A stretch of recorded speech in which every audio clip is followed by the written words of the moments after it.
বলেছে মৎস্যজীবীদের মাছ ধরার অধিকার কেড়ে নেওয়া যাবে না, অত্যাচার বন্ধ করতে হবে। আর যদি তোমরা আমাদের অধিকারটা কেড়ে নাও তাহলে অল্টারনেটিভ কাজ দিতে হবে।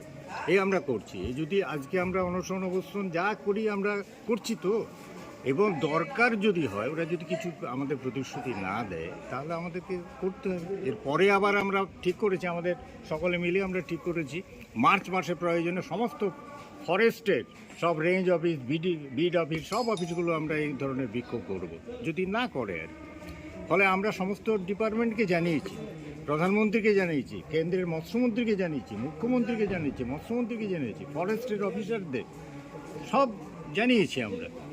ফলে তাদের আজকেই এই কপি তাদের কাছেও আলাদা করে আমরা সব পাঠিয়েছি। যদি আমরা সুষ্ঠু সমাধান না হয় তাহলে আমাদের আন্দোলন বৃহত্তর আন্দোলনের দিকে আবার আমরা পরবর্তীকালে যাব। মার্চ মাসে ফার্স্ট উইকে আমাদের বড় আন্দোলন হবে। আরও আমরা পরিচয় বিমল জানা, আমি ওয়েস্ট বেঙ্গল